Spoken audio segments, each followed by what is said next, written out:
요즘 다들 AI 하잖아요? 근데 왜 갑자기 이렇게 난리일까요? 이번 AI 혁명은 예전이랑은 뭔가 근본적으로 다르거든요. 그래서 오늘 그게 정확히 뭔지, 그리고 더 중요하게는 이걸 어떻게 써서 남들보다 한 발 앞서 나갈 수 있을지 아주 확실하게 짚어드리겠습니다. 자, 보세요. 이 문장이 오늘 이야기의 핵심입니다. 사실 진짜 무서운 건 AI가 아니에요. AI를 먼저 이해하고 써먹는 내 옆에 경쟁자, 바로 그 사람이죠. 아니 근데 AI가 갑자기 왜 이렇게 똑똑해졌을까요? 사실 생각해보면 수십 년 동안 AI는 있었잖아요. 근데 생각만큼 똑똑하진 않았단 말이죠. 그러다 갑자기 진짜 갑자기 모든 게 바뀌었어요. 도대체 무슨 일이 있었던 걸까요? 그러니까 거의 60년 동안 말이죠. 우리는 컴퓨터한테 세상을 하나하나 설명하려고 했어요. 이봐, 고양이는 말이야 다리가 4개고 털이 있고 코수염이 있고 이런 식으로요. 근데 이게 잘 안 됐어요. 세상이 너무 복잡하니까요. 그러다가 2012년에 패러다임이 확 바뀐 겁니다. 일일이 설명하는 대신 그냥 고양이 사진 수백만 장을 보여준 거죠. 네가 알아서 배워봐 하고요. 자, GPT 많이 들어보셨죠? G는 생성한다, P는 미리 학습했다는 뜻인데 진짜 중요한 건 마지막 T, 트랜스포머입니다. 이게 바로 게임 체인저예요. 이 알고리즘 덕분에 기계가 드디어 인간의 언어를 그 복잡한 뉘앙스까지 스스로 깨우치기 시작한 겁니다. 이건 정말 혁명적인 순간이었죠. 이게 얼마나 대단한 거냐면요. 한번 생각해 보세요. 수세기 동안 수많은 언어학자들이 매달려도 완벽하게 밝혀내지 못했던 인간 언어의 숨겨진 규칙들 있잖아요. 그걸 기계가 스스로 발견해낸 거예요. 우리가 우리 자신에 대해 모르는 걸 기계가 알아낸 거죠.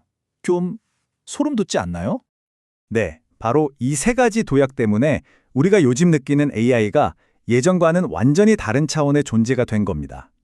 예전엔 그저 다음 단어나 예측하던 수준이었는데 이제는 글, 이미지, 소리, 영상을 넘나들고 심지어 생각이라는 걸 하기 시작했어요. 그러니 당연히 환각 현상도 줄어들 수밖에요. 훨씬 더 믿을만해진 거죠. 자, 여기까지 AI가 왜 이렇게 똑똑해졌는지 그 배경을 살펴봤습니다. 근데 솔직히 이론만 아는 건 아무 소용없어요. 그쵸? 이걸로 뭘 할 수 있느냐가 진짜 중요하잖아요. 그래서 지금부터는 그래서 뭘 해야 하는데에 대한 아주 구체적인 답을 드릴게요. 당장 시작할 수 있는 여러분의 첫 AI 프로젝트 3가지입니다. 이 말이 정말 딱 맞는 것 같아요. AI를 배우는 건 자전거 타기랑 똑같다는 거. 우리가 자전거 타는 법을 책으로 배우진 않잖아요. 일단 올라타서 넘어지고 무릎 좀 깨져봐야 이런 느낌이구나 하고 알게 되는 거죠. AI도 똑같습니다.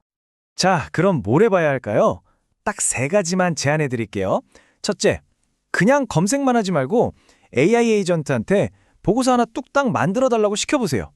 둘째, 바이브 코딩이라고 그냥 말로 이런 게임 만들어줘 하고 시켜보는 거예요. 코딩 한 줄 몰라도 돼요. 마지막으로 여러분의 이야기를 5분짜리 단편 영화로 만들어보는 겁니다. 이 3가지를 해보시면 AI가 단순한 정보 검색 도구가 아니라 내 생각을 현실로 만들어주는 실행 도구라는 걸 온몸으로 느끼게 되실 겁니다. 아니 이게 전문가나 하는 거 아니냐고요? 천만에요. 이게 얼마나 쉬워졌냐면 놀라지 마세요. 지금 실리콘밸리에서는 유치원생들이 이걸로 게임을 만들고 있어요. 그냥 말로 공룡이 나와서 사과를 먹는 게임 만들어줘 하면 뚝딱 만들어지니까요. 말 그대로 생각만 할 수 있으면 누구나 창작자가 되는 시대가 온 겁니다. 자, 이제 AI를 어떻게 써먹어야 할지 대충 감이 오시죠? 근데 여기서 진짜 중요한 질문이 하나 나옵니다.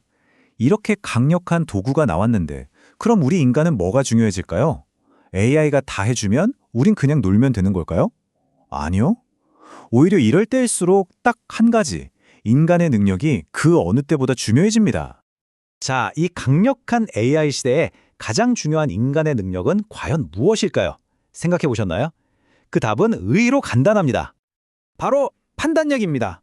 내가 뭘 원하는지, 그리고 AI가 내놓은 결과물이 좋은 건지 나쁜 건지, 쓸만한 건지 아닌지를 알아보는 능력. 바로 그게 핵심이에요. 이게 무슨 말이냐면요. 이 예시를 한번 보세요. AI한테 그냥 재미있는 이야기 하나 해줘 라고 하면 그저 그런 이야기가 나오겠죠? 하지만 아인슈타인이 중세시대에 가서 운동화를 파는데 그걸 궁정광대 스타일로 웃기게 써줘 라고 해보세요. 완전히 다른 차원의 결과물이 나올 겁니다. 이처럼 AI의 잠재력을 10%만 쓸지 100%까지 끌어낼지는 전적으로 질문하는 사람, 즉 당신의 판단력에 달려 있다는 거죠. 마지막으로 이 말을 꼭 기억해 주세요. AI는 아청꾼과 같아요. 우리가 어떤 아이디어를 줘도 네, 좋습니다 라고 말할 겁니다. 절대 그건 별론데요 라고 하지 않죠.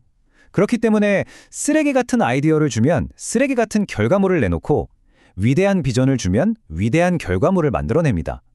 결국 훌륭한 결과와 형편없는 결과를 가르는 유일한 기준은 바로 AI를 쓰는 당신의 판단력입니다. 이 새로운 시대의 가장 중요한 자산은 바로 여러분 자신 안에 있는 거죠.